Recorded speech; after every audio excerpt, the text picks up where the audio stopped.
So ayun mga kamotoday, kaya welcome back po dito sa akin channel. Sa mga hindi pa po nakapag-subscribe, invite ko po kayo na subscribe po ang aking YouTube channel. Dito lang po sa baba ng video na yan. So ngayon po sa araw na to, mayroon tayong ito troubleshoot na Smash 115 or Smash 110. So magkaparehas lang naman po yan. So ngayon ang problema po nito ay bago yung battery. So ayan, makikita nyo naman umiilaw yung neutral. So bago po yung battery pero ayaw gumana ng kanyang motor starter. So yun po ang problema nitong may-ari. Ayan. So ngayon ito yung kanyang starter. So sa pag-check ng starter mga kamotodik, unahin lagi natin yung ating starter switch. So ito yun. Ayan, so okay naman yung battery niya. So dito tayo sa starter switch. Ayan. So ngayon pindutin natin to. So gumagana naman po yung kanyang starter switch. So bakit nga ba gumagana? So ito po yung kanyang relay, starter relay. So ngayon pag pinindot ko tong switch, tutunog po yan. Ayan o. So tumutunog. So ibig sabihin, goods po yung dito sa ating starter switch. So ngayon, pangalawa natin na i-troubleshoot ngayon, ang i-check natin, itong kanyang starter relay. So titingnan natin kung meron siyang output papunta sa starter motor or kung meron siyang input manggagaling sa battery. So, step by step, tuturo ko sa inyo kung paano yan gawin.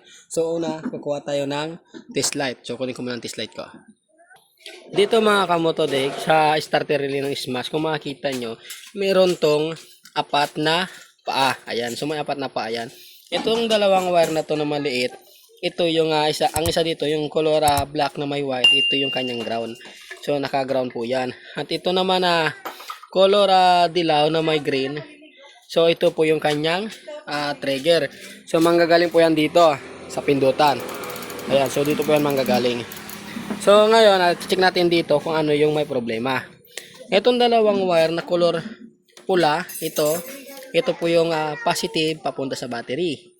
At ito naman isang pula na may puti, ito naman po yung papunta dito sa motor starter. So, ato gamitin natin ang test light. Ayan, clamp natin yung ground. So, unahin natin i-check muna yung papasok. Ito yung papasok galing sa battery. So, unahin natin to. Kung umilaw. So, ayan, makikita nyo, umilaw naman yung test light ko. So, ibig sabihin may papasok siya na kuryente sa starter relay.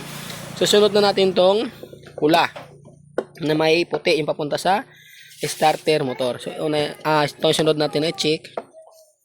So, sundot natin itong ating test light sa loob yan. Ayan. So ngayon, sa pag-check naman ito mga kamotodik, pindutin nyo itong starter switch nya. Pindutin nyo. Kailangan iilaw yan. So umiilaw naman. So goods. Ibig sabihin may papunta sa starter motor. Dito. So ngayon, check natin dito sa kanyang plug. Baka walang papasok. Yan.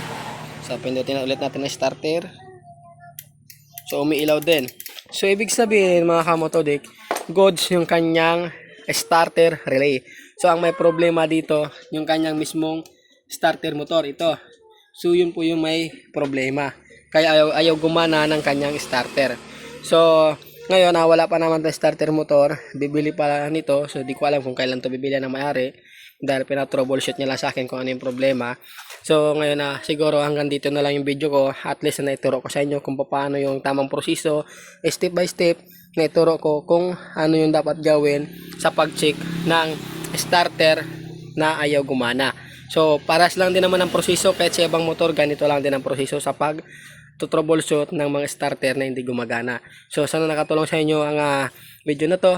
At kung sakali nakatulong man, please paki-like po ng video at paki-subscribe na rin po kung hindi pa kayo nakapag-subscribe. So hanggang dito na lang. Marami pong salamat.